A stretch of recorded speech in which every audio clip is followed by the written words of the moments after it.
Welcome back प्यारे बच्चों। Test number 3 part test था, कंबाइंड था और ज़्यादा चैप्टर्स थे इस बार, तो अच्छा है। 2 बार 3 बार प्रिपरेशन हो रही है, अच्छा चल रहा है। बढ़ते हैं अपन अपने पेपर सॉल्यूशन की तरफ, देखते हैं इस बार के पेपर में कैसा क्या नए क्वेश्चंस मिले हैं और किस लेवल तक हमारा पेपर गया है। तो सबसे फर्स्ट क्वेश्चन की अगर बात करूं, इस बार कंबाइंड सिलेबस था, पार्ट 1 पार्ट 2। एटॉमिक स्ट्रक्चर से सवाल है, Psi 310 है ना। कई बार इसको देख के थोड़े से बच्चे कंफ्यूज हो जाते हैं कि ये क्या नई चीज आ गई है। तो यहां लिखा है साई और ये लिखा है 310। आपसे पूछा है इसमें रेडियल नोड कितने होंगे, एंगुलर नोड कितने होंगे। तो जब ये साई 310 है तो यह क्या सिग्निफाई करता है वो देखिए। ये सिग्निफाई करता है कि n का वैल्यू 3 है, l का वैल्यू 1 है, that is p subshell है, और m का वैल्यू है ना, m का वैल्यू जो आ रहा है वो 0 आ रहा है। ये जो 310 दिखता है ये n l m की वैल्यू को रिप्रेजेंट करता है ना। जैसे मैं यहाँ पे आपको एक थोड़ा सा हाइपोथेटिकल एग्जांपल लेके बताऊं, तो अगर मैं कहता हूँ यहाँ पे 520 लिखा है तो n का वैल्यू 5 मतलब फिफ्थ वाले शेल की बात कर रहा हूँ, l का वैल्यू 2 मतलब d सब शेल, और m का वैल्यू जो आ रहा है वो क्या आ रहा है 0।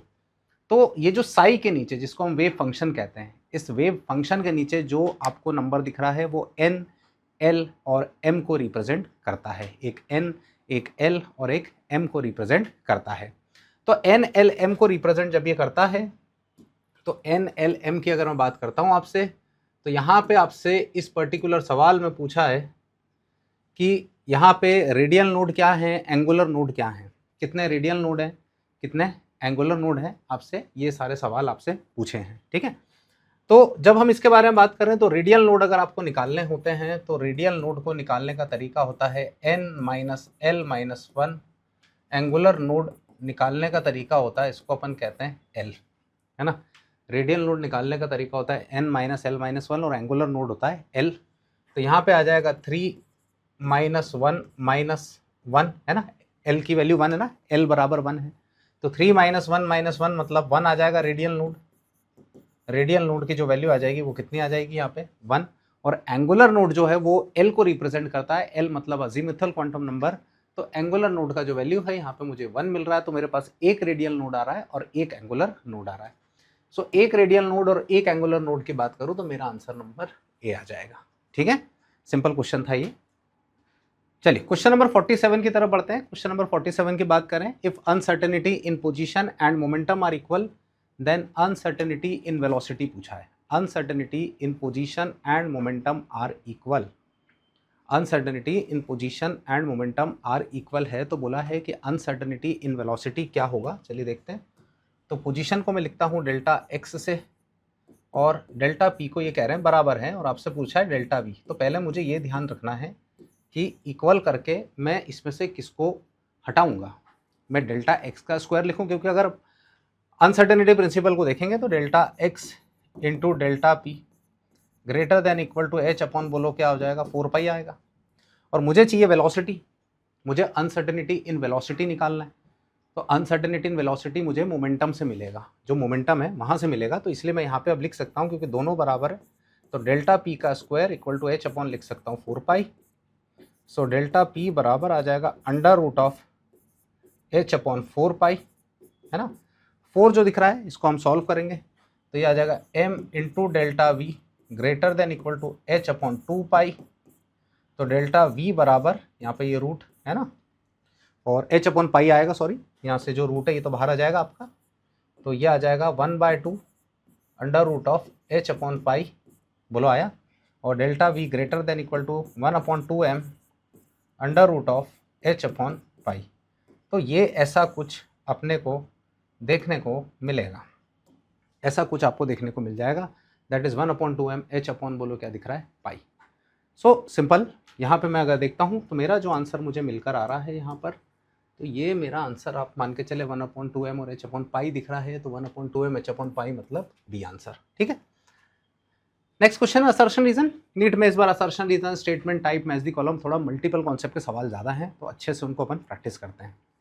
आपसे बोला generally iso electronic molecule and ions have identical bond order, ये बात सही है। आइसो इलेक्ट्रॉनिक स्पीशीज का बॉन्ड ऑर्डर सेम होता है ना। जैसे अपन, मैं आपको एक्सप्लेनेशन के तौर पे एग्जांपल के तौर पे बताऊं तो जैसे ये आप नाइट्रोजन देखें तो नाइट्रोजन जो N2 होता है, इस नाइट्रोजन में 14 इलेक्ट्रॉन्स आते हैं, फिर यहाँ पे आता है CO, फिर यहाँ पे NO प्लस आता है, और CN यहाँ पे बोलो क्या आता है, माइनस, है ना। तो यहाँ पे अगर आप देखें तो यहाँ पे भी 14 इलेक्ट्रॉन्स है, यहाँ पे भी 14 इलेक्ट्रॉन्स है, और यहाँ पे भी कितने इलेक्ट्रॉन्स है, 14 इलेक्ट्रॉन्स। तो ये सब 14 इलेक्ट्रॉन्स है, तो इसका जो बॉन्ड ऑर्डर आएगा वो 3 पॉइंट कितना आ जाएगा, 0। इसका जो बॉन्ड ऑर्डर आएगा वो 3.0 आएगा। बात समझे। तो बिल्कुल सही बात है कि आइसो इलेक्ट्रॉनिक स्पीशीज अगर मॉलिक्यूल है आयन से तो उनमें नंबर ऑफ इलेक्ट्रॉन सेम होते हैं, तो बॉन्ड ऑर्डर सेम होता है। फिर ये कह रहे हैं कि F2 एंड O2 माइनस है bond order 1, F2 and O2 2 minus. तो F2 और O2 2 माइनस की अगर मैं बात करूँ तो देख लेते हैं, तो इसके अंदर तो 18 इलेक्ट्रॉन्स आ रहे हैं और इसमें भी 18 इलेक्ट्रॉन्स आ रहे हैं, तो बिल्कुल सही है। इसका जो बॉन्ड ऑर्डर आएगा वो बिल्कुल कितना आ जाएगा, 1 आ जाएगा। बात क्लियर। तो यहाँ पे आप देखें तो जनरली आइसो इलेक्ट्रॉनिक स्पीशीज है ना, तो हैव आइडेंटिकल बॉन्ड ऑर्डर, बिल्कुल सही है, ठीक है। यहाँ पे आप देखिए असर्शन और रीजन दोनों को देखें तो यहाँ पे दोनों बिल्कुल सही कह रहे हैं कि आइसो इलेक्ट्रॉनिक स्पीशीज होता है, और ये रीजन जो दिया है कि इनका बॉन्डर 1 है क्योंकि आइसो इलेक्ट्रॉनिक स्पीशीज हैं ये। तो दोनों ही चीजें सही है, both assertion and reason are true and reason is the correct explanation for क्या लिखा है, असर्शन। क्लियर है बात यहाँ पे।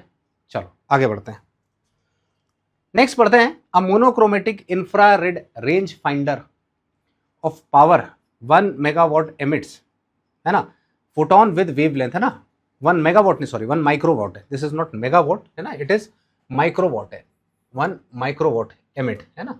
तो यहाँ पे अपन देख लो भैया कि एक मोनोक्रोमेटिक इंफ्रारेड रेंज फाइंडर है ना, या मान लो अपन ऐसा कुछ मान लो, ये इंफ्रारेड यहाँ से रेडिएशन निकल रहा है और इसके अंदर से जो फोटोन निकल रहा है उसका पावर जो है, उसका जो पावर आ रहा है जिसको अपन लिखते हैं P से, वो आ रहा है 1 माइक्रोवाट, और 1 माइक्रोवाट बराबर हो जाएगा 10 की पावर -3 वाट, ये पावर आ गया, है ना।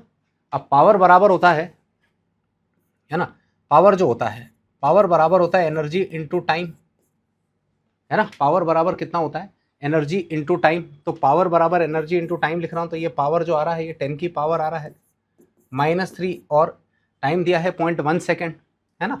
तो 0.1 सेकेंड दिया हुआ है, तो पावर बराबर आ जाएगा 10 की पावर -4 जूल्स, है ना। 10 की पावर -4 यहाँ पे मेरे को दिख रहा है जूल्स, 10 की पावर -4 क्या लिखा है, जूल्स। क्लियर मेरी बात। अब ये फोटोन एमिट कर रहा है, तो number of photons emitted in 0.1 second, number of photons निकालने हैं।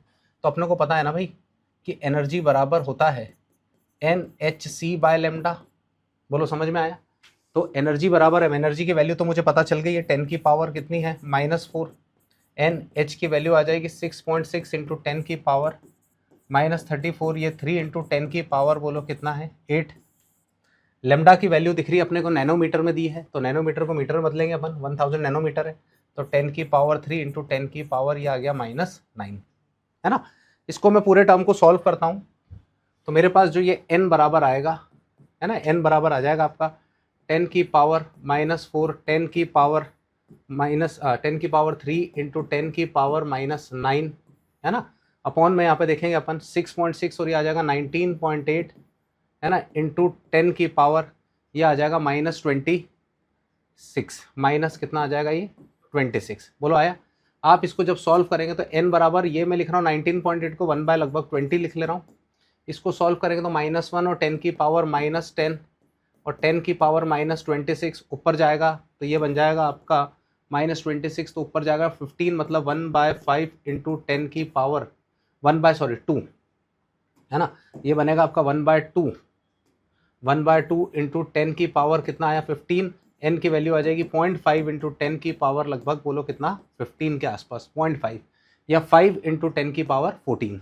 तो 5 इंटू 10 की पावर आप देखें यहाँ पे मेरे को जो मिल रहा है वो 14 आ रहा है, that is A answer. Clear मेरी बात, पक्का है ना।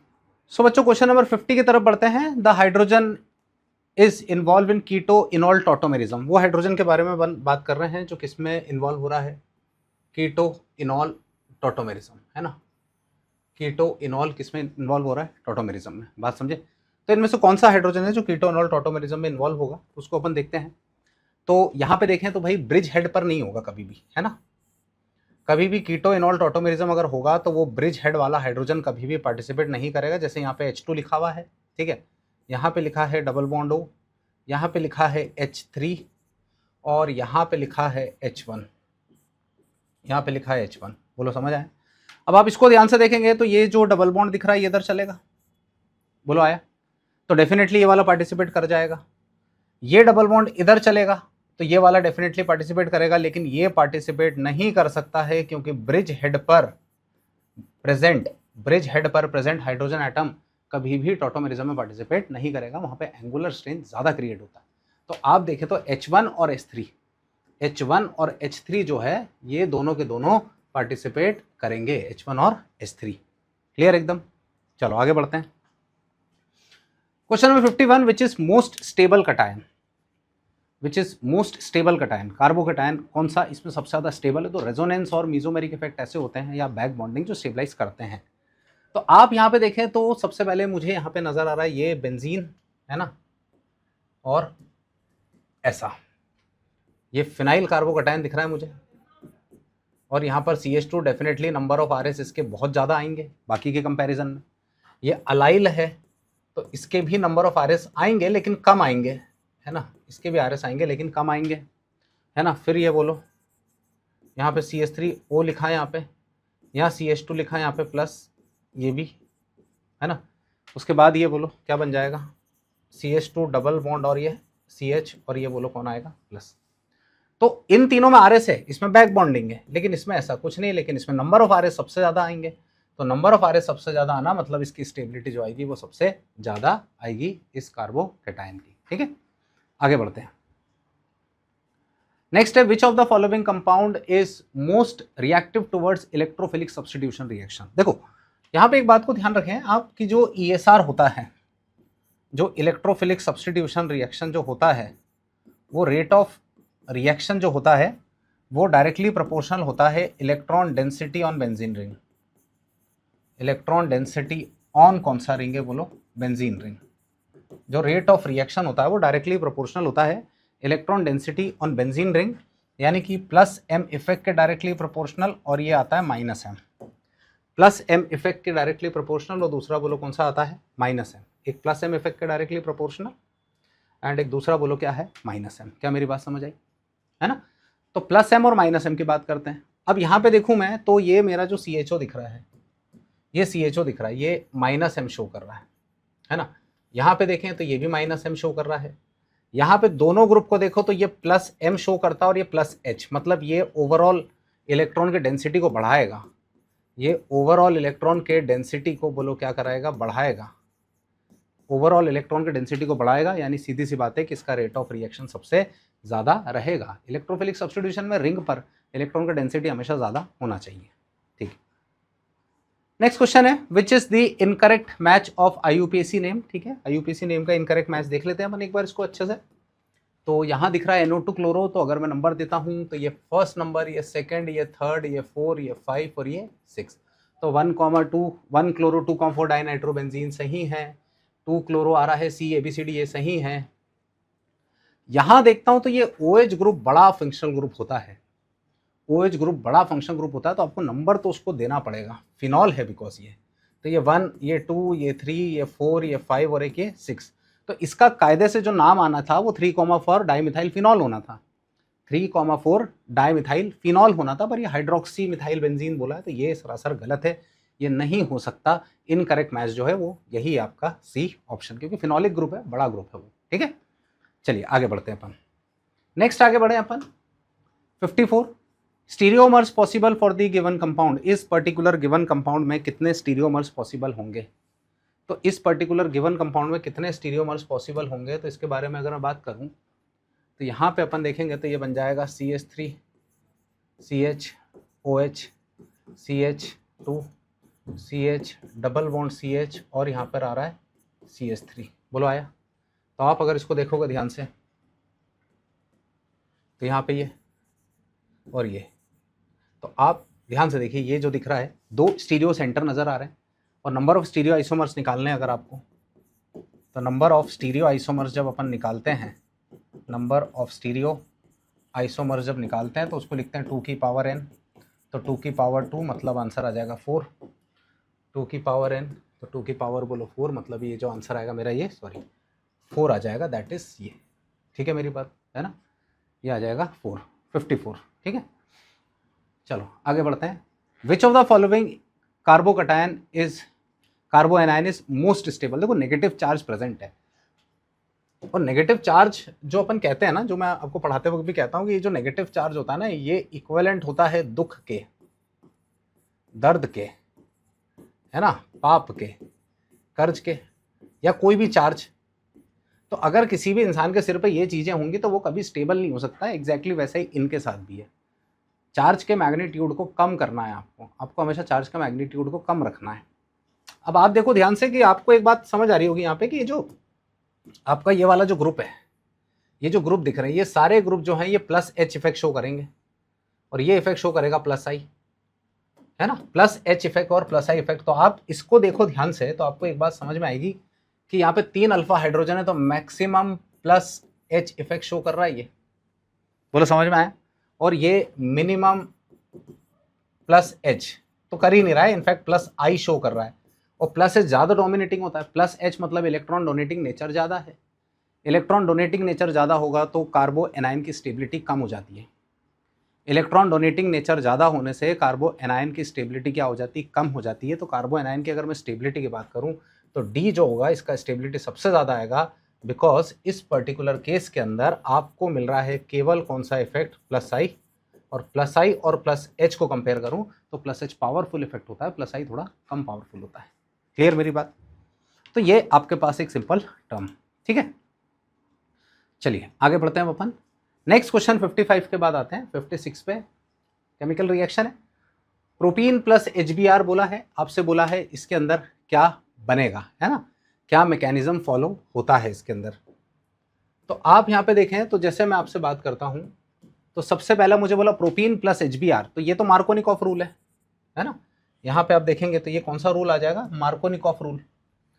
तो यहाँ पे मार्कोनिकॉफ रूल है तो ये CH3CH और ये डबल बॉन्ड आएगा CH2, और यहाँ पे मैं लिखता हूँ HBr, तो ये MR रूल है, मार्कोनिकॉफ रूल। तो मार्कोनिकॉफ रूल में कार्बोकटायन बनता है, मार्कोनिकॉफ रूल में कार्बोकटायन बनता है। तो मार्कोनिकॉफ रूल में अगर कार्बोकटायन बन रहा है ना, तो यहाँ पे ये कार्बोकटायन मतलब A का जो आएगा वो R आएगा, A का जो आएगा वो कितना आएगा, R, ठीक है।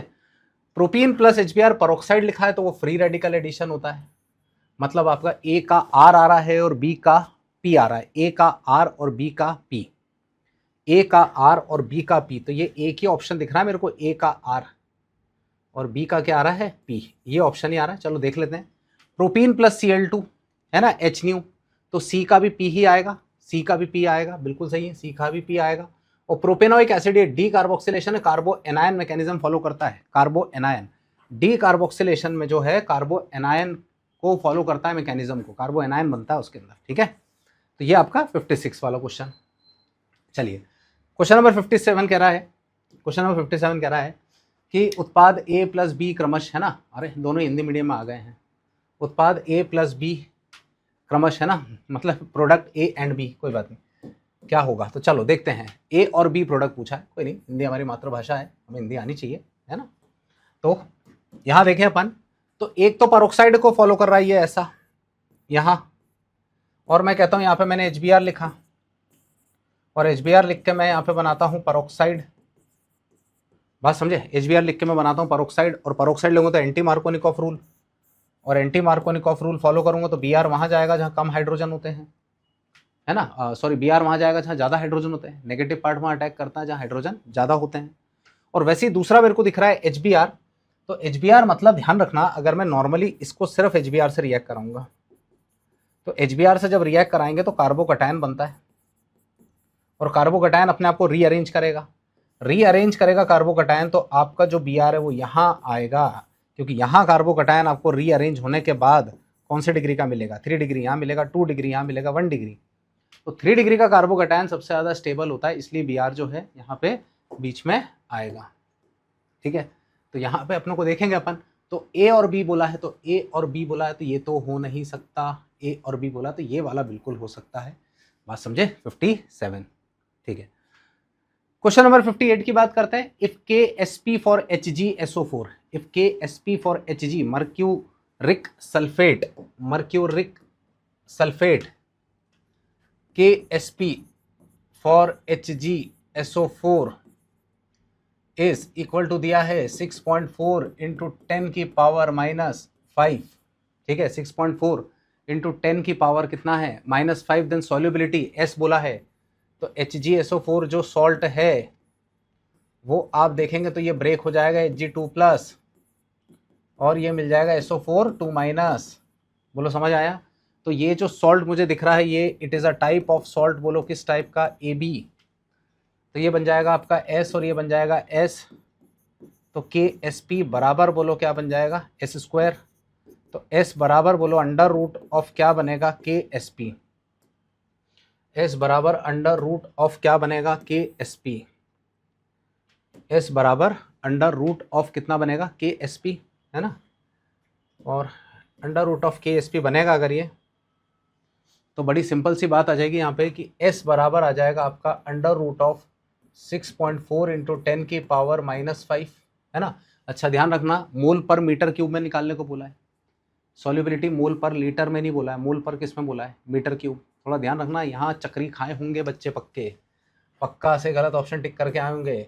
तो S बराबर लिखूंगा मैं इसको 64 इंटू 10 की पावर -6, 64 का रूट होता है 8 इंटू 10 की पावर -3 मोल पर लीटर, मोल पर मीटर क्यूब में पूछा है। तो भैया अपने को ये बात पता है कि 1 मीटर क्यूब बराबर होता है 10 की पावर 3 लीटर, 1 मीटर क्यूब बराबर 10 की पावर 3 लीटर होता है। तो अब सॉल्युबिलिटी आपको निकालना है किसके अंदर, मोल पर मीटर क्यूब में। तो इसको लिखेंगे हम 8 इंटू 10 की पावर -3 इंटू 10 की पावर 3 से मल्टीप्लाई, दैट इज मेरा आंसर आ जाएगा 8। अब यहाँ पे आप देखें तो आपके पेपर में करेक्शन होगा था, इस पीपीटी में हमारे ऑपरेटर भाई साहब भूल गए शायद, तो मुझे लगता है यहाँ पे जो भी ऑप्शन है वो 8 नंबर का ऑप्शन आएगा, दैट इज 8 आंसर आएगा मोल पर मीटर क्यूब, है ना। तो यहाँ वो करेक्शन करना भूल गए हैं, लेकिन इसको आप सही कर लीजिएगा, ठीक है। चलिए आंसर 8 आएगा इसका। नेक्स्ट क्वेश्चन बोला है विच निम्न में से किस लवण के जलीय विलयन की पीएच हाईएस्ट होगा। पीएच सबसे ज्यादा मतलब मैक्सिमम पीएच तो 14 हो सकता है ना, तो बोला हाईएस्ट पीएच होगा। तो अपन यहाँ पे जैसे सबसे पहला KCl जो दिख रहा है मुझे, तो अगर मैं इस KCl को देखता हूँ तो मुझे मिल जाएगा ये KCl जो बन रहा है, ये KCl किस टाइप के सॉल्ट से मिलकर बना है, KCl बना है स्ट्रॉन्ग बेस और ये बना है स्ट्रॉन्ग एसिड, स्ट्रॉन्ग बेस और स्ट्रॉन्ग एसिड से मिलके बना है। तो स्ट्रॉन्ग बेस और स्ट्रॉन्ग एसिड से जब मिलके बनाएगा तो पीएच जो आएगा वो 7 आएगा, न्यूट्रल हो जाएगा, है ना। ये A है। यहाँ पे B के बारे में बात करूँ तो ये बन जाएगा आपका CH3COO और यहाँ पे NH4 है, यहाँ पे ये प्लस है और ये बोलो क्या है माइनस है। तो ये वीक एसिड है और ये वीक बेस है ना, वीक एसिड वीक बेस से मिलकर बना है। तो इसका पीएच भी लगभग जो आएगा वो 7.2 7.3 के आसपास आता है, ठीक। एक टाइप का सिंपल बफर भी होता है ये, सॉल्ट हाइड्रोलिसिस में भी देखा है हमने। नेक्स्ट आता है आपके पास K2CO3। तो K2CO3 जो मिलकर बना है वो स्ट्रॉन्ग बेस से मिलकर बना है और वीक एसिड। तो जहाँ तक स्ट्रॉन्ग बेस का इम्पैक्ट ज़्यादा आएगा तो यहाँ पर इसका जो पीएच है वो मैक्सिमम आएगा, ठीक है, पीएच जो आएगा वो मैक्सिमम आएगा। NH4Br में वीक बेस है तो वहाँ हमें जाने का कोई मतलब नहीं है, तो हमारा जो आंसर आएगा वो C आएगा, दैट इज K2CO3। आगे बढ़ते हैं। For a reaction P+2Q gives 3R। P+2Q क्या दे रहा है, 3R दे रहा है। तो P+2Q दे रहा है 3R, बोलो आया समझ में। अब आपसे बोला है 3 mole of P and 4 mole of Q were produce, है ना। 3 moles of P and 4 mole of Q will produce, ठीक है। 3 मोल्स दिए इसके, लिमिटिंग रिएजेंट का सवाल है, और यहाँ पे दिया है 4 मोल। तो 3 को डिवाइड करा अपन ने 1 से, 4 को डिवाइड करा अपन ने 2 से, तो ये वैल्यू छोटे आने वाली है। इसका मतलब ये मेरा LR आया है और ये मेरा ER आया है। ER मतलब एक्सेस रिएजेंट और LR मतलब लिमिटिंग रिएजेंट। लिमिटिंग रिएजेंट निकालने का क्या तरीका सिखाया मैंने आपको, क्या आपको दिए हो मोल, आपको दिए हो मॉलिक्यूल, है ना, मोल दिया हो, मॉलिक्यूल दिया हो, या आपको वॉल्यूम दिया हो, इसको लेकर आप डिवाइड कर दो स्टोइकियोमेट्रिक कोफिशिएंट से। कोफिशिएंट से डिवाइड करें, स्टोइकियोमेट्रिक कोफिशिएंट मतलब ये जो लिखे हैं आपके पास सामने, ये 2 और यहाँ पे कुछ नहीं तो 1। जो भी छोटी वैल्यू आएगी वो आपका LR होगा, जो भी छोटी वैल्यू आएगी वो आपका कौन होगा, LR। तो आप डिवाइड कर दो उसको। तो मैं देखता हूँ यहाँ पे मुझे LR मिल रही है। अब अगर ये LR है मेरा तो मैं Q और R को लिखूंगा, और मुझे ये बात समझ में आ रही है कि जब ये इसके 2 मोल है तो इसके 3 आ रहे हैं, Q के 2 मोल से तो R के 3 हैं, तो इसके अगर मान लो 4 मोल्स दिए हैं तो इसके x आ जाएंगे, तो ये 2 गया तो x बराबर that is equal to 6 moles. तो मेरा जो आंसर आएगा वो आएगा 6 मोल, है ना, मेरा जो आंसर आएगा वो आएगा 6 मोल्स ऑफ R। ठीक, सो बच्चे बढ़ते हैं क्वेश्चन नंबर 61 की तरफ। The concentrated aqueous sulphuric acid is 98% H2SO4 by mass. ठीक है, बढ़िया क्वेश्चन है। तो ये क्वेश्चन आपको दिख रहा है, इट इज़ 98% M/M या W/W भी आपको देखने को मिल सकता है, उसमें कोई अनोखी बात नहीं है। डेंसिटी जो है इसकी, डेंसिटी आप जो देख रहे हैं डेंसिटी, इट इज़ है 1.8 ग्राम पर लीटर, है ना, डेंसिटी इज 1.8 ग्राम पर लीटर। आपसे बोला वॉल्यूम ऑफ कॉन्सेंट्रेटेड एसिड पूछा है, रिक्वायर्ड टू प्रिपेयर 1 लीटर, है ना, मतलब M1V1 बराबर हमें लगाना पड़ेगा M2V2। ये हम फाइनली इस पर जाएंगे क्योंकि volume of acid required to prepare बोला है इन्होंने, जहाँ पे M2 की वैल्यू दे रखी है 0.1 और V2 की वैल्यू दे रखी है 1, तो ये 0.1 है और ये 1 लीटर है, ये बोला है। तो पहले मैं जो मुझे सोल्यूशन दिया है इसका पहले मैं सबसे पहले कॉन्सेंट्रेशन कैलकुलेट कर लूँ। तो अगर मैं इसका कॉन्सेंट्रेशन कैलकुलेट करने पर जाऊँगा तो मोलैरिटी बराबर आ जाएगा M% इंटू 10 इंटू D, है ना, अपॉन ये M/M% upon molecular mass of solute, upon molecular mass of solute. ये एक अपना मोलैरिटी और का रिलेशन है, M/M% और डेंसिटी दिया हो। तो यहाँ पे आ जाएगा आपका 98, H2SO4 का मॉलिक्यूलर मास 98, यहाँ पे 10 और ये 1 पॉइंट कितना आ रहा है 80, ये पूरा कैंसिल होके M बराबर आ गया लगभग 18 मोल पर लीटर, है ना। 18 जो है ये मोल पर क्या आ गया, लीटर आया। और जब ये मोल पर लीटर आया इधर तो ये बड़ा सिंपल दिख रहा है आपको।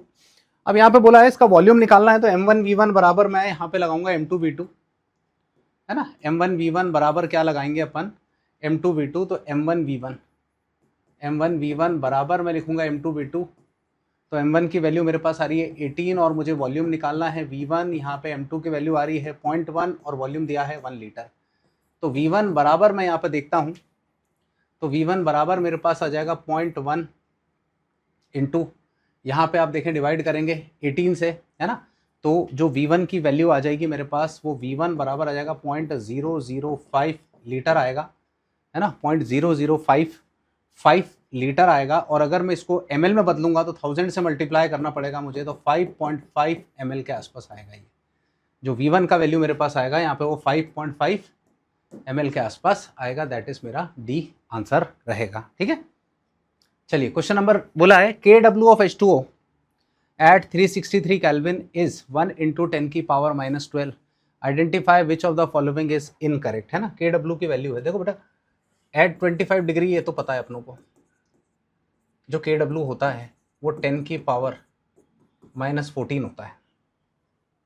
एट 25 डिग्री जो Kw होता है वो 10 की पावर कितना होता है, -14। ये मेरे को बात समझ में आ रही है ना। लेकिन एट अगर मैं यहाँ पे बात करूँ, है ना, यहाँ पे जो अपनों को कह रहे हैं ये 363 केल्विन पे, मतलब लगभग 90 डिग्री सेंटीग्रेड पे बात कर रहे हैं। ये 363 केल्विन मतलब 90 डिग्री सेंटीग्रेड पर बात कर रहे हैं कि Kw का वैल्यू 10 की पावर -12 है। तो 10 की पावर -12 है, तो Pkw की वैल्यू क्या आ जाएगी। तो अपनों को पता है कि जो Pkw होता है वो -log ऑफ Kw होता है। तो Pkw जो अपन सॉल्व करेंगे तो Pkw की वैल्यू आ जाएगी -log ऑफ 10 की पावर कितना आ जाएगा, ये -12। तो इसको अगर मैं सॉल्व करूंगा तो ये -12 मतलब 12 आ जाएगा। तो Pkw बराबर 10 कितना आ गया, 12। ये बात तो सही है ना। तो पहला ऑप्शन तो ये जो दिख रहा है मेरा सही है। आपसे पूछा इनकरेक्ट, ये तो सही है।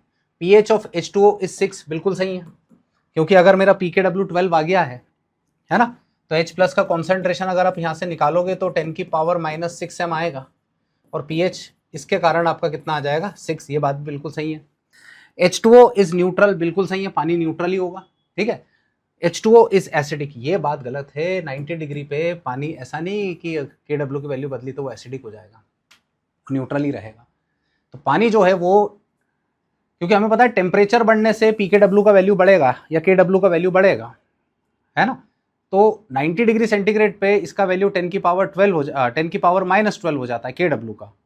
तो ध्यान रखिएगा पानी इस कंडीशन पर भी कैसा रहेगा, न्यूट्रल रहेगा। ठीक है, आगे बढ़ते हैं। 2.8 litre of oxygen at NTP is equal to 2.8 litre of oxygen at NTP is equal to, तो नंबर ऑफ, है ना, मोल्स निकालने इसके अंदर। तो 2.8 को डिवाइड करें 22.4 से, बोलो आया 2.8 डिवाइडेड बाय 22.4 अगर आप करेंगे तो लगभग 5.6 से 4, मतलब लगभग ये 1/8 मोल आएगा। आप डिवाइड करेंगे तो लगभग ये 1 बाय कितना आ जाएगा, 8 मोल्स, क्योंकि अपनों को पता है 1 मोल ऑफ गैस ऑक्यूपाइज, है ना, अपनों को पता है 1 mole of gas occupies 22.4 litre at STP NTP, है ना, तो ये अपनों को पता है। तो इसलिए इसका जो आंसर आएगा वो 1 बाय कितना आ जाएगा, 8 मोल्स। सिंपल क्वेश्चन है। सो बच्चों क्वेश्चन नंबर 64 की तरफ बढ़ते हैं। थर्मोडायनेमिक्स का सवाल है, calculate the temperature at which reaction is spontaneous. किस टेम्परेचर पे ये रिएक्शन जो है स्पॉन्टेनियस है। तो हम देखें यहाँ पे, देखो इस टाइप के सवाल में ना सॉल्व करने की जरूरत नहीं पड़ती है, आप डायरेक्ट भी क्वेश्चन कर सकते हैं। आप डेल्टा H की वैल्यू देखेंगे तो -95.4 किलो जूल है ना, और डेल्टा S का जो वैल्यू आ रहा है वो -198.3 किलो जूल है, जूल्स पर केल्विन है। ठीक है, यहाँ पे जूल्स पर क्या दिख रहा है, ये केल्विन। ठीक है, अब एक डेल्टा H दिख रहा है और एक आपको डेल्टा S दिख रहा है, और हमें पता है कि डेल्टा G बराबर होता है -∆H फिर -T∆S, क्योंकि नेगेटिव दे रखा है डेल्टा S, दोनों साइन नेगेटिव है। अब दोनों नेगेटिव है तो आपको ध्यान होगा कि डेल्टा G बराबर बन जाएगा डेल्टा H प्लस T∆S। अब मैं चाहता हूं कि मेरा तो प्रोसेस स्पॉन्टेनियस है ना, मैं चाहता हूं मेरा प्रोसेस तो स्पॉन्टेनियस है, स्पॉन्टेनियसली कराना है, तो स्पॉन्टेनियसली कराने के लिए डेल G का वैल्यू नेगेटिव चाहिए मुझे। मेरा प्रोसेस मुझे स्पॉन्टेनियसली कराने के लिए डेल G का वैल्यू मस्ट बी नेगेटिव। ये बात क्लियर है। तो मैं यहाँ पे लिखता हूँ कि डेल्टा G मस्ट बी कैसा होना चाहिए, नेगेटिव। तो डेल्टा G को नेगेटिव रखने के लिए मुझे ये वैल्यू ज़्यादा होनी चाहिए ना, और ये वैल्यू कम होनी चाहिए। बात समझे, डेल्टा H की वैल्यू ज़्यादा होनी चाहिए ना, T∆S की वैल्यू कम होनी चाहिए ना, तभी तो यहाँ नेगेटिव आएगा। अब इसके लिए मुझे टेम्परेचर को क्या करना पड़ेगा, कम, टेम्परेचर कम करना पड़ेगा।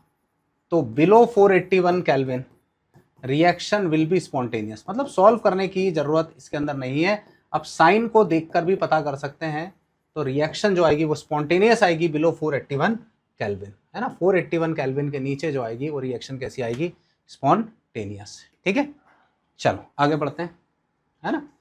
नेक्स्ट क्वेश्चन नंबर 65 थर्मोडायनेमिक्स का ही सवाल है।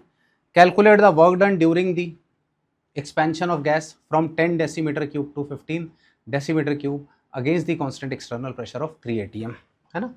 तो against the constant external pressure of 3 atm लिखा है, तो W बराबर लिखेंगे यहाँ पे P एक्सटर्नल, और यहाँ पे आ जाएगा V2 माइनस V1, है ना। इरिवर्सिबल वर्क है, क्योंकि कांस्टेंट एक्सटर्नल प्रेशर दिया हुआ है, इसलिए वर्क जो है वो कैसा है, इरिवर्सिबल है। आपसे बोला है 10 डेसीमीटर क्यूब और लीटर बराबर ही होते हैं। याद रखिएगा कि 1 डेसीमीटर क्यूब जो होता है वो इक्वल टू होता है 1 litre, 1 decimetre cube equal to 1 litre. तो W बराबर मैं कह रहा हूँ यहाँ पे P एक्सटर्नल, तो P एक्सटर्नल की जो वैल्यू दी है वो आ रही है 3, और V2 माइनस V1 मतलब 15 माइनस 10, तो W बराबर आ जाएगा 3 × 5, तो ये आ जाएगा 15 लीटर ATM या डेसीमीटर क्यूब ATM। बोलो आया। अब लीटर ATM आया, जूल्स में दिया है, तो हमें पता है कि 1 लीटर ATM जो होता है वो होता है 101.3 जूल्स। 1 लीटर ATM कितना होता है, 101.3 जूल्स। तो W बराबर आ जाएगा 15 मल्टीप्लाइड बाय 101.3, 101.3 करोगे, इसको मल्टीप्लाई करोगे तो ये आ जाएगा 1519, और एक्सपेंशन हो रहा है तो इसलिए जो साइन आएगा मेरा वो नेगेटिव आएगा, एक्सपेंशन हो रहा है तो नेगेटिव आएगा, तो ये आंसर आ जाएगा आपका 1519, है ना, 1519 जूल्स। और नेगेटिव क्यों, क्योंकि वर्क ऑफ क्या हो रहा है, एक्सपेंशन, तो -1519 अप्रोक्सीमेटली, और यहाँ पे जूल्स। क्लियर मेरी बात, है ना। तो सिंपल क्वेश्चन है, बिल्कुल नेगेटिव साइन के साथ आएगा आंसर, क्योंकि वर्क ऑफ क्या हो रहा है, एक्सपेंशन।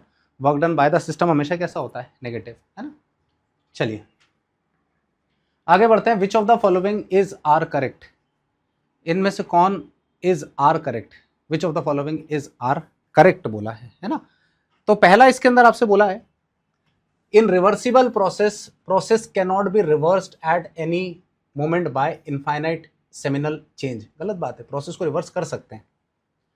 रिवर्सिबल प्रोसेस में किसी भी पॉइंट पे आप प्रोसेस को क्या कर सकते हो, रिवर्स कर सकते हो। मतलब ये बात तो सही गलत है ये बात, है ना। ये कह रहे हैं कि रिवर्स नहीं किया जा सकता, ऐसा नहीं है। रिवर्सिबल प्रोसेस को किसी भी मोमेंट पे किसी भी पॉइंट ऑफ टाइम पे आप रिवर्स कर सकते हैं। दूसरा बोला है इन रिवर्सिबल प्रोसेस, है ना। दूसरा बोला है इन रिवर्सिबल प्रोसेस, डब्लू रिवर्सिबल जो होता है वो ये आता है, बिल्कुल सही है। डब्लू रिवर्सिबल जो है वो ये रहेगा, क्योंकि जब आप इसको लिखते हैं और एक्सपैंड करते हैं तो डब्लू जो रिवर्सिबल वर्क है वो अपन लिखते हैं V1 से लेके V2, यहाँ पे माइनस P एक्सटर्नल, और यहाँ पे जो आता है वो dV आता है। और जब आप इसको सॉल्व करते हैं तो आपके पास मिल जाता है 2.303 nRT log of V2 bye V1। ये बात बिल्कुल सही है। वर्क ऑफ फ्री एक्सपेंशन बोला है, तो work of in free expansion W बराबर ये होता है, ये गलत बात है। फ्री एक्सपेंशन में वर्क जीरो होता है, फ्री एक्सपेंशन वर्क जीरो होता है ना।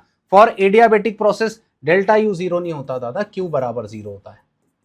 एडियाबेटिक प्रोसेस में Q बराबर जीरो होता है, ना हीट सिस्टम के अंदर आ पाता, ना हीट सिस्टम के बाहर जा पाता है। ठीक है, तो हमारा जो आंसर आएगा यहाँ पे बी आंसर आएगा। ठीक, चलिए, weight of 2 moles of organic compound which is obtained by heating sodium ethanoate with sodium hydroxide in presence of, ये डीकार्बोक्सिलेशन रिएक्शन है। तो weight of 2 moles of organic compound पूछा है obtained by heating sodium ethanoate, तो 2 moles, तो CH3 आ गया, यहाँ पे आ गया आपके पास में C डबल बॉन्ड OONA, है ना, सोडियम इथेनोएट है, और बोला 2 मोल्स है यहाँ पे, और इसका रिएक्शन आप करा रहे हो NaOH के साथ में in presence of CaO calcium oxide obtained by heating with sodium hydroxide, है ना।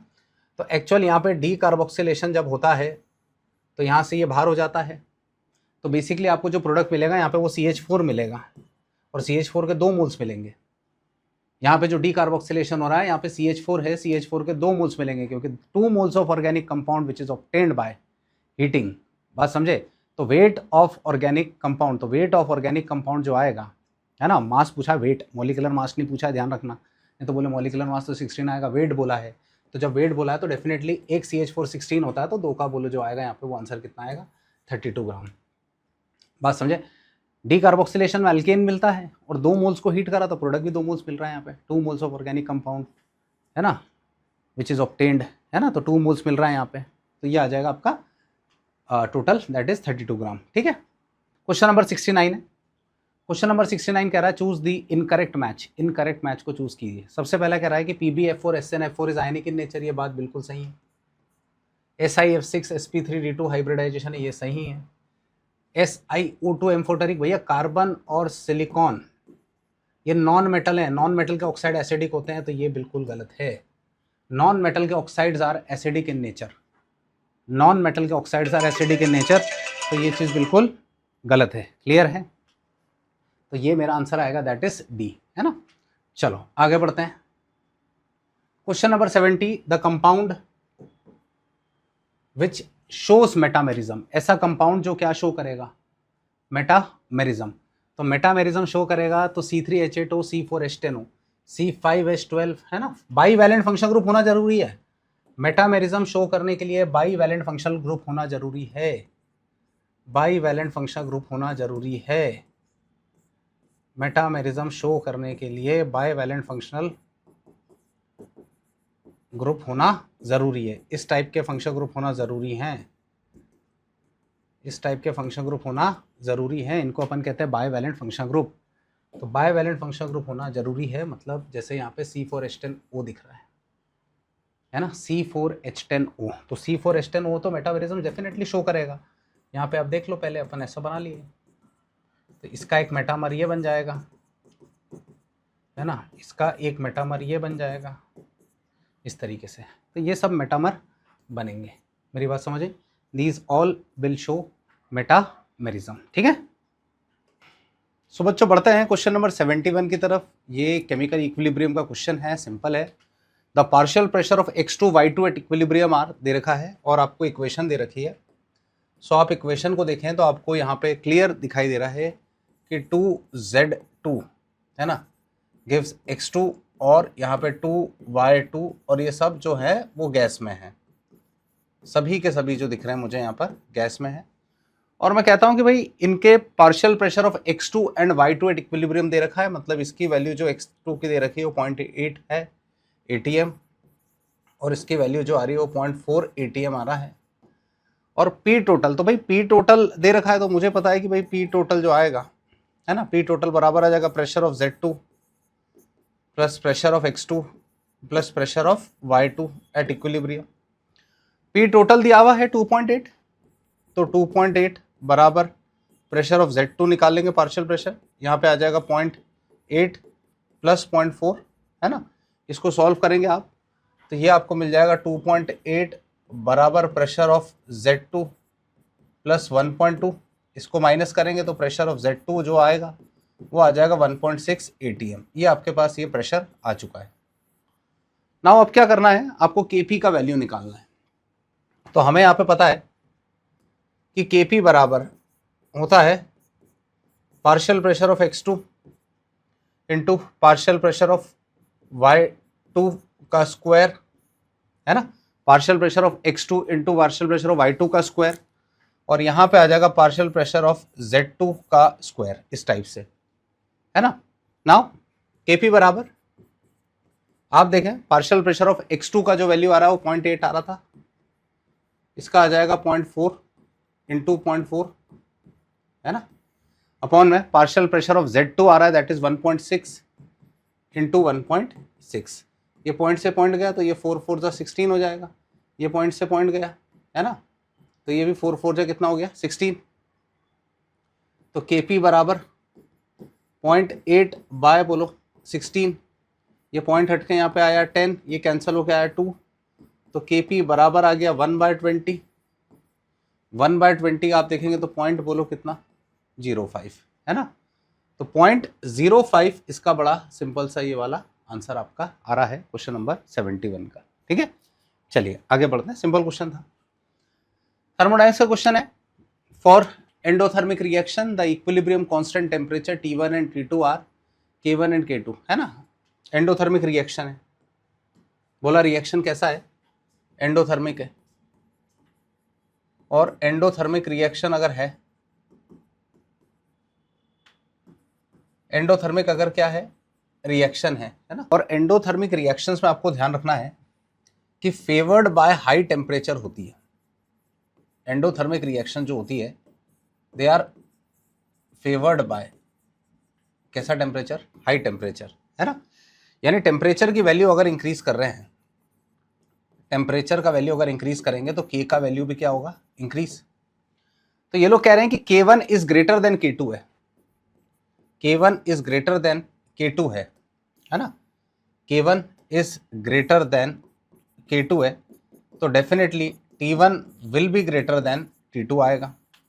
एंडोथर्मिक रिएक्शन के लिए अगर K1 ग्रेटर देन K2 है तो T1 ग्रेटर देन बोलो क्या आ जाएगा T2 आ जाएगा। क्लियर मेरी बात, क्योंकि endothermic reactions are favoured by कैसा टेम्परेचर होता है, हाई टेम्परेचर, टेम्परेचर के बढ़ाने पे K का वैल्यू क्या होता है बढ़ता है, तो बड़ा सिंपल है कि T1 इज ग्रेटर देन बोलो क्या है T2।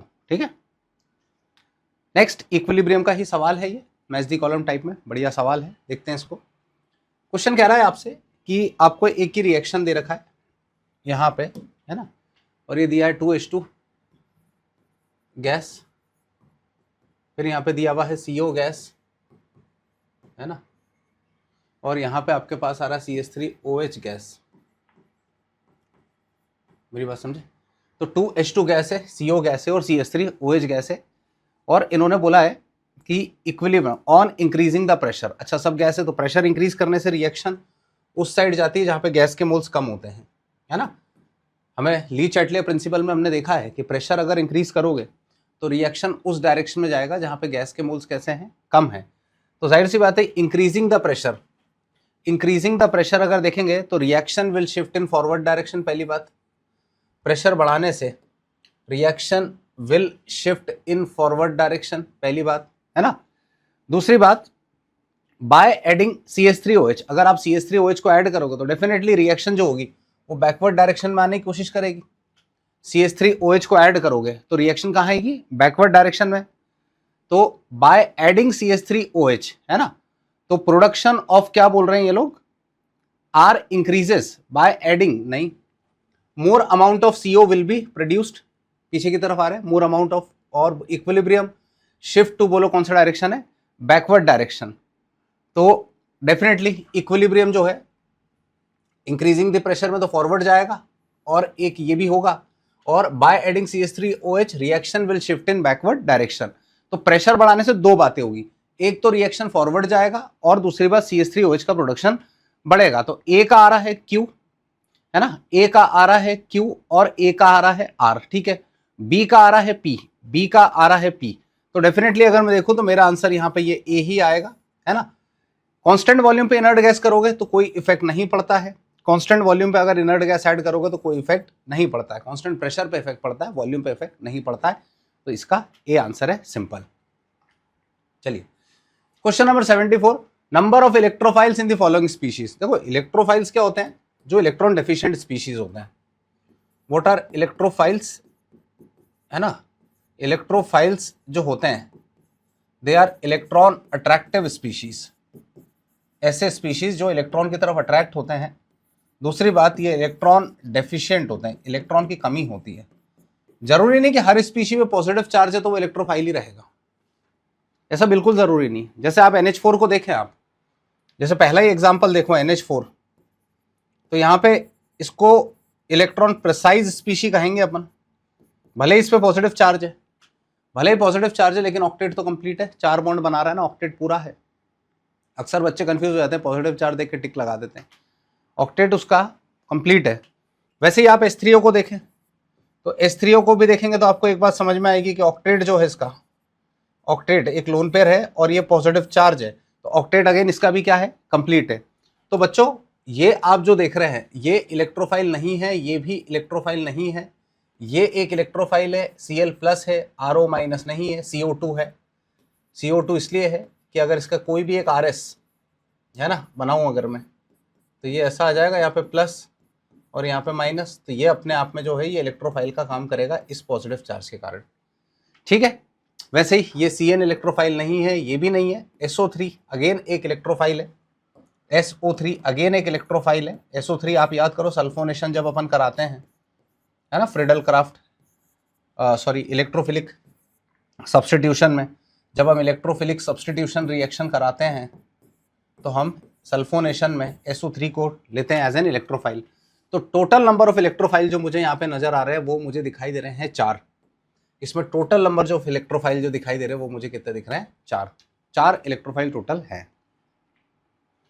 Next question, correct bond length of CO। भैया कार्बोनेट का मॉलिक्यूल है, कार्बोनेट है ये, है ना, कार्बोनेट CO3 2- है, और कार्बोनेट को आप ध्यान से देखेंगे तो आपको ये कुछ ऐसा नजर आएगा, यहाँ पे माइनस आ जाएगा, यहाँ पे माइनस आएगा, और ये जो है इसके अंदर पाया जा रहा है रेजोनेंस।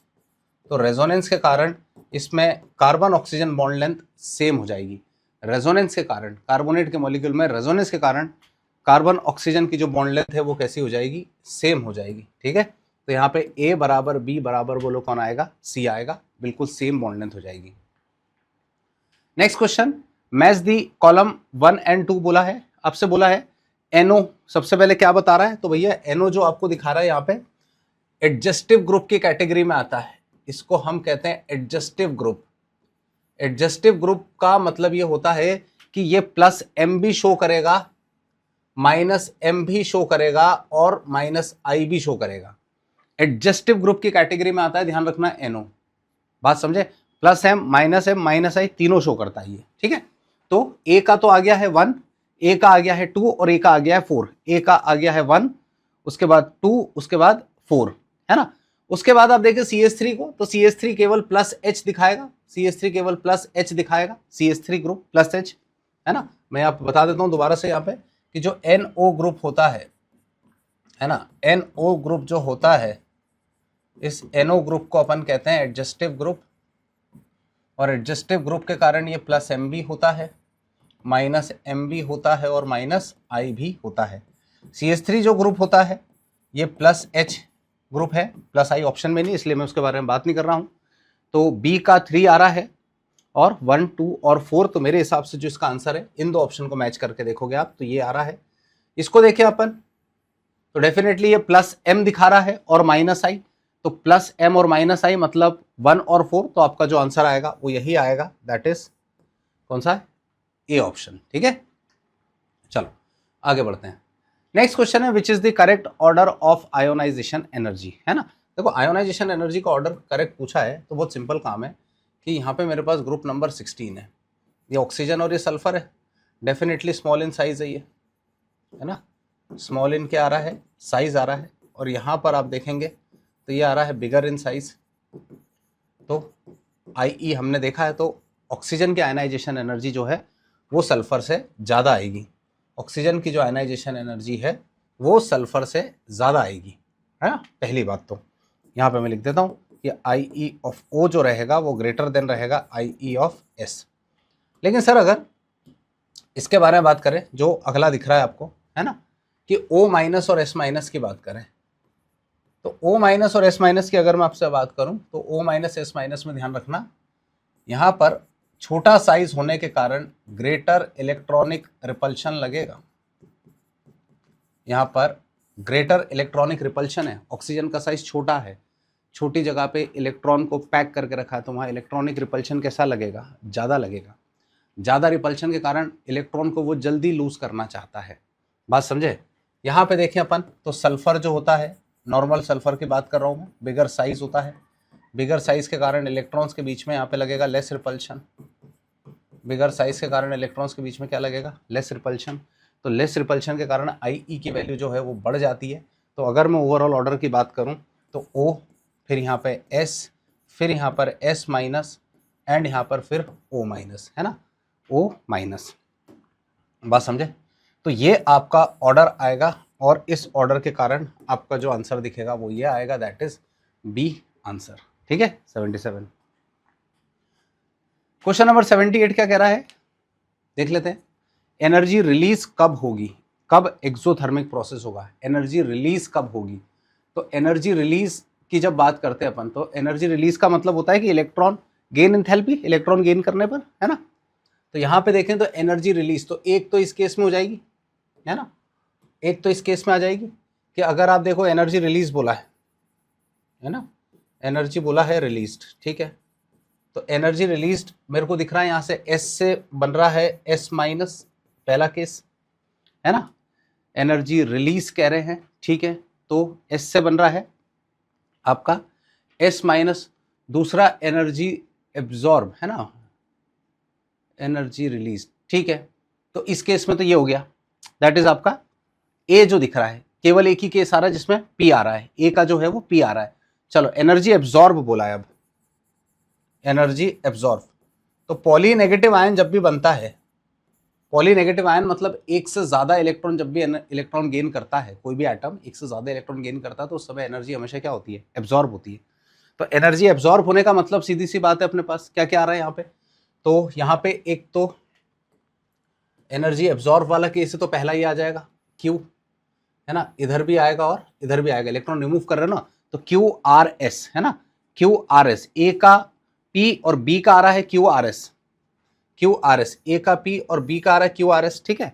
आगे बोला है inert gas configuration is achieved, तो inert gas configuration is achieved में आ जाएगा आपका, देखो यहाँ पे ये आ जाएगा इनर्ट गैस, है ना, उसके बाद ये भी आ जाएगा, ये दोनों इनर्ट गैस क्यू और आर, है ना, तो क्यू और आर, तो मेरा जो आंसर है इसके अकॉर्डिंग यहाँ पर है, दैट इज बी, बात समझे, एनर्जी एब्जॉर्ब और एनर्जी रिलीज के टर्म्स में, ठीक है। Question number 79, compare bond angle of the following. देखो बॉन्ड एंगल में एक सिंपल सी बात ध्यान रखना, वो ये है कि electronegativity of central atom is directly proportional होता है बॉन्ड एंगल, ठीक है, electronegativity of central atom is directly proportional to क्या रहता है, बॉन्ड एंगल, जितना ज़्यादा इलेक्ट्रोनेगेटिविटी रहेगा बॉन्ड एंगल भी उतना ही ज़्यादा रहेगा। तो यहाँ पे आप देखेंगे तो क्लोरीन जो है वो मोर इलेक्ट्रोनेगेटिव है, यहाँ पे जो क्लोरीन है इट इज़ मोर इलेक्ट्रोनेगेटिव, और यहाँ पे जो ब्रोमीन है इट इज़ लेस इलेक्ट्रोनेगेटिव, तो लेस इलेक्ट्रोनेगेटिव है डेफिनेटली उसका बॉन्ड एंगल कम आएगा, मतलब y की वैल्यू ज़्यादा आएगी और x की वैल्यू कम आएगी, y की वैल्यू ज़्यादा आएगी और x की वैल्यू क्या आ जाएगी, कम। ठीक है, चलो question number 80, which of the compound do not have the same electronic geometry, which of the compound do not have the same electronic geometry, geometry किसकी सेम नहीं है। तो ज्योमेट्री अगर सेम नहीं है तो आप देखें तो यहाँ पे तो मुझे ठीक है दिख रहा है sp3d2 आ रहा है ना, यहाँ पे तो मुझे दिख रहा है, और ये मुझे नज़र आ रहा है sp3d2। ठीक है, यहाँ पे sp3 आ रहा है मतलब टेट्राहेड्रल। ठीक है, यहाँ पे देखें pH4 को, तो pH4 को देखें तो ये P आपको ऐसा दिखेगा कुछ, ये यहाँ पे आ जाएगा प्लस, है ना, यहाँ पर ये H, ये H, ये H और ये H, और SF4 को देखें तो ये कुछ ऐसा आता है जिसको हम कहते हैं C100, ये आता है आपका C100। तो ये दोनों ही डिफरेंट दिख रहे हैं मुझे, है ना, pH4 प्लस और SF4 ये दोनों ही डिफरेंट है, तो डेफिनेटली इसका आंसर जो आएगा वो यही आएगा। ठीक है, चलिए क्वेश्चन नंबर 81 को देखते हैं। Dipole moment of NF3 is, dipole moment of NF3, dipole moment of NF3 is less than NH3, है ना, dipole moment of NF3 is less than क्या बोला है, NH3। देख लेते हैं जरा, है ना, तो पहले मैं यहाँ पे लिखता हूँ NH3 और यहाँ पे लिखता हूँ मैं NF3। तो N को देखें तो यहाँ पे ये लोन पेयर आ रहा है ना, इधर ही आ रहा है H, ये H, ये H, यहाँ पे देखें अपन लोन पेयर आ रहा है, और यहाँ पे देखें F, ये F, ये F। तो इसका नेट रिजल्टेंट तो ऊपर जा रहा है, लेकिन इसका नेट रिजल्टेंट जो है ये डिवाइड होता है ना, बढ़ जाता है, यूनिडायरेक्शनल नहीं है।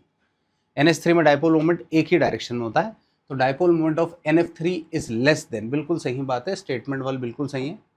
ये स्टेटमेंट 1 की बात करें, dipole moment of NF3 is less than NH3 सही है। Polarity of NF bond is less than NH bond, ये गलत है।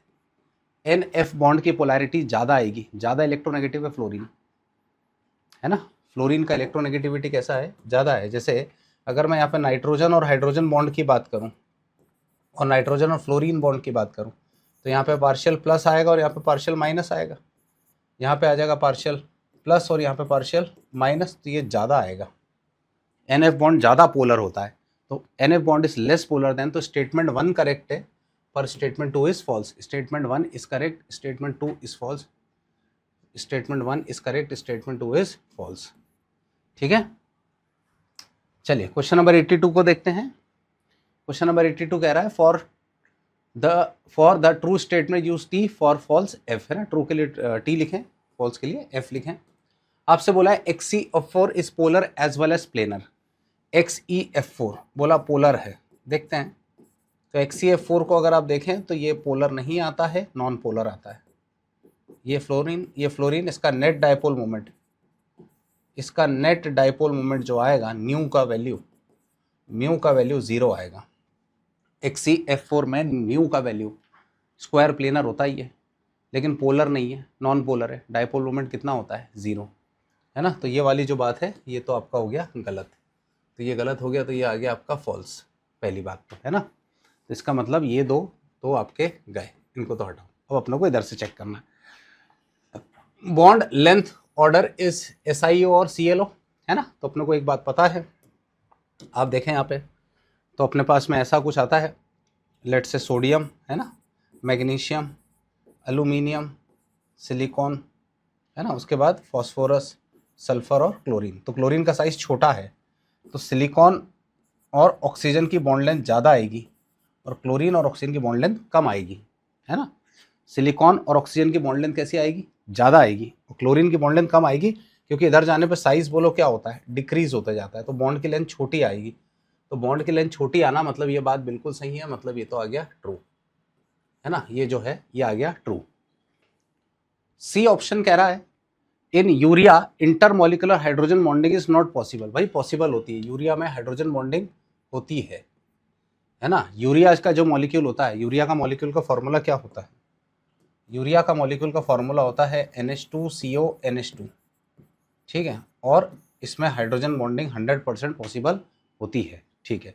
कोवैलेंट कैरेक्टर बिल्कुल सही है, यहाँ पे आप सिलिकॉन पे देखें तो +4 आ रहा है, इसमें सूडो नोबल गैस कॉन्फ़िगरेशन कहलाता है ये PNGC, pseudo noble gas configuration transition element है ये, इसमें सूडो नोबल गैस कॉन्फ़िगरेशन होता है, बिल्कुल सही है। कोवेलेंट कैरेक्टर बिल्कुल सही है, तो ये आपका आ गया ट्रू, है ना। तो भाई देखिए, और आखिरी वाला जो मेल्टिंग पॉइंट है HI का, वो भी बोलो कैसा है, ट्रू है ना, HI का, HBr का, HCl का। तो फॉल्स ट्रू फिर फॉल्स फिर ट्रू और फिर ट्रू, है ना, फॉल्स ट्रू फॉल्स फिर ट्रू और ट्रू। तो ये आ रहा है आपका आंसर सी इस पर्टिकुलर क्वेश्चन का, ठीक है। Question number 83, a reaction occurs spontaneously if, एक रिएक्शन स्पॉन्टेनियसली कब होगा।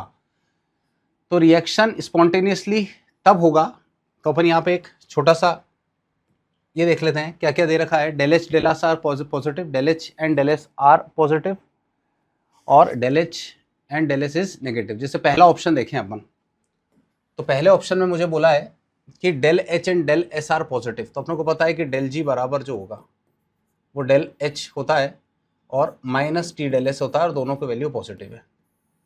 तो स्पॉन्टेनियसली होने के लिए डेल एच की वैल्यू कम होनी चाहिए और टी डेल एस की वैल्यू ज़्यादा होनी चाहिए, है ना। डेल एस की वैल्यू कम होनी चाहिए, और यहाँ पे देखो डेल एच का वैल्यू कम होना चाहिए, तभी तो नेगेटिव आएगा। स्पॉन्टेनियस होने के लिए डेल जी का वैल्यू होना चाहिए नेगेटिव, डेल जी का वैल्यू नेगेटिव होगा तो मेरा प्रोसेस बोलो क्या होगा, स्पॉन्टेनियस। और मुझे पता है डेल जी बराबर होता है del H minus T del S, है ना।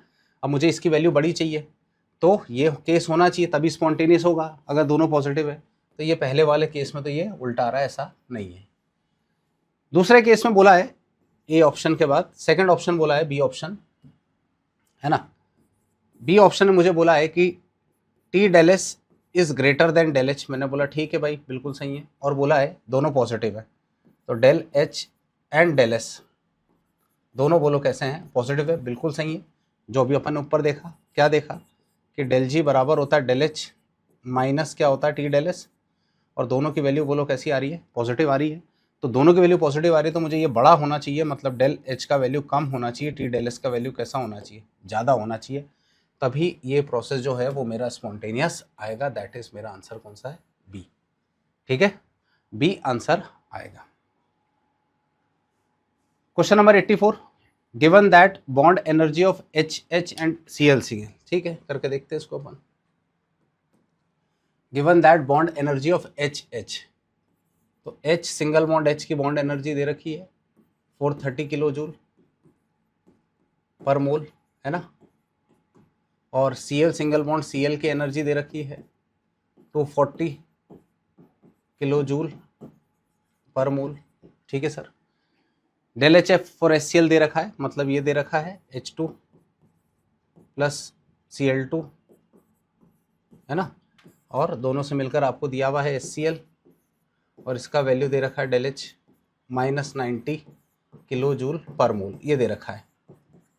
आपसे बोला है बॉन्ड एनर्जी ऑफ HCl निकाल के बताओ, मतलब इसकी बॉन्ड एनर्जी, ठीक है। तो एंथैल्पी ऑफ रिएक्शन जो है फॉर्मेशन, यहाँ हम लिखेंगे bond energy of half into H2 plus half bond energy of Cl2, है ना, reactant minus product into bond energy of HCl, ऐसा करेंगे अपन यहाँ पे, बात समझे।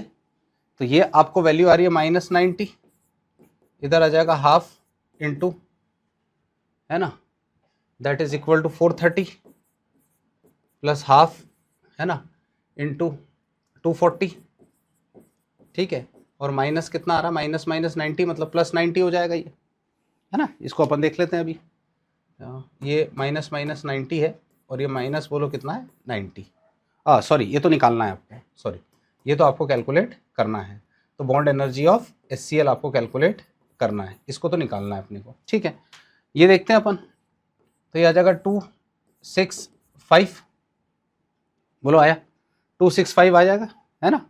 देख लेते हैं, नहीं 2 2 21, सॉरी 265 नहीं, ये आ जाएगा आपका 2, ये 1 और कितना बचा, ये 5, 215, है ना।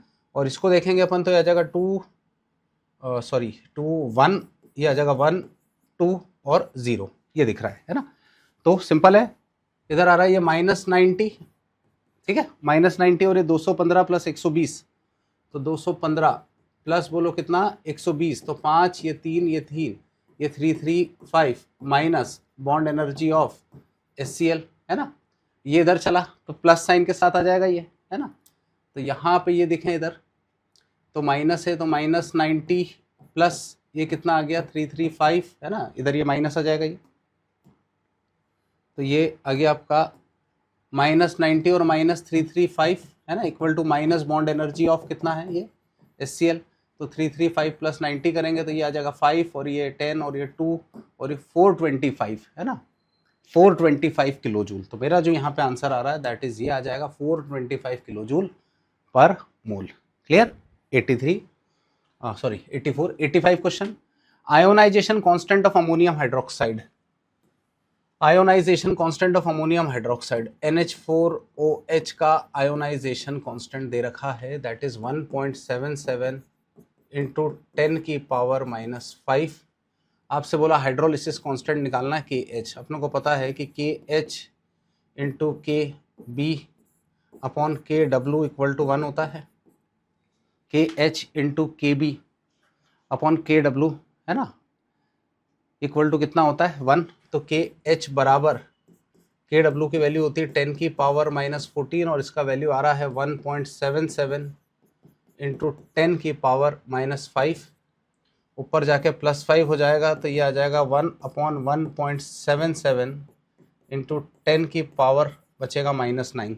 इसको डिवाइड करेंगे ये आ जाएगा 0.56 इंटू 10 की पावर कितना आया -9 है ना, 0.56 या 5.65 इंटू 10 की पावर -10 है ना, या इसको आप लिख सकते हैं 5.6 इंटू 10 की पावर -10। क्लियर मेरी बात। तो इस हिसाब से ही आपका जो आंसर है ये आ जाएगा। डन है ना।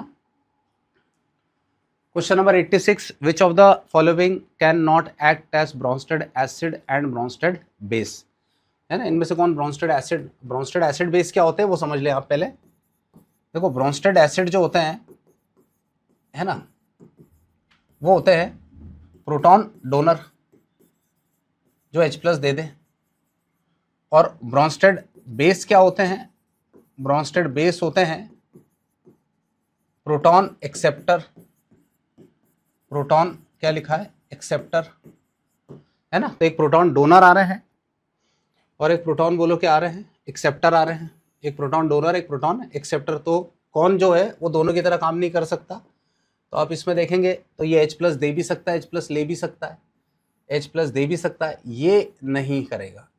HCl केवल H+ दे सकता है, H+ ले नहीं सकता, बाकी सब देख लो। जैसे अगर मैं HCO3- का एग्जांपल आपको बताऊं तो HCO3- जो दिख रहा है ये H+ देगा तो CO3 2- बन जाएगा, और H+ लेगा तो H2CO3 बन जाएगा, दोनों काम कर सकता है। फिर है आपके पास HSO4- D ऑप्शन, H+ देगा तो SO4 2- बन जाएगा, H+ लेगा तो ये बन जाएगा H2SO4।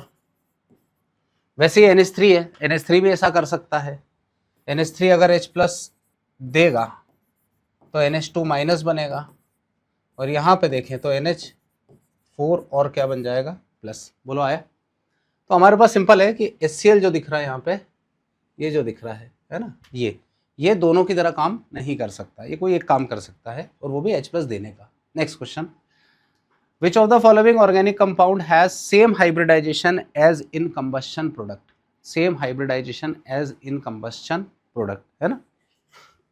ठीक है, तो कंबस्शन प्रोडक्ट तो CO2 बनता है, कंबस्शन प्रोडक्ट जो है वो तो CO2 बनता है, तो CO2 का हाइब्रिडाइजेशन अगर आप देखोगे तो sp हाइब्रिड आता है, ये है ना। CO2 का हाइब्रिडाइजेशन देखेंगे तो आप sp हाइब्रिड आता है, ये सिग्मा ये पाई ये पाई, इट इज sp हाइब्रिड है। तो आपका जो इथाइन दिख रहा है ना, इथाइन जो दिख रहा है आपका जो इथाइन दिख रहा है that is CH triple bond CH, कैसा हाइब्रिड है sp हाइब्रिड है, इसका सेम आएगा इथाइन। क्वेश्चन 88 है, ए एंड बी के बारे में पूछा है और आपको A एंड B में बोला ऐसा कुछ दिया भाई, ये ऐसा दिया है ना, और इधर बोला हाइड्रोबोरेशन ऑक्सीडेशन रिएक्शन है, तो हाइड्रोबोरेशन ऑक्सीडेशन रिएक्शन में आपका जो प्रोडक्ट बन जाएगा वो ये बन जाएगा, ठीक है। और यहाँ पे नॉर्मल रिएक्शन कराई है तो यहाँ पे आपको मिल जाएगा इधर OH और ये H है ना, ऐसा मिलेगा। तो यहाँ देखें तो ये आ रहा है 1, ये आ रहा है 2 और ये 3 आ रहा है, इसका नाम है प्रोपेन टू ऑल है ना, इसका जो नाम है। सॉरी प्रोपेन टू ऑल नहीं, यहाँ पे आ जाएगा CH3, ठीक है। तो इसका नाम आ जाएगा आपके पास में, यहाँ पे CH3 आएगा। तो ये जो दिख रहा है आपको, इसको बोलेंगे अपन 2 methyl propane two all, 2 methyl propane two all, है ना। लेकिन अगर मैं इसको देखता हूँ तो ये आ जाएगा 1, ये आ जाएगा 2 और ये आ जाएगा 3, तो इसका नाम आ जाएगा 2 मिथाइल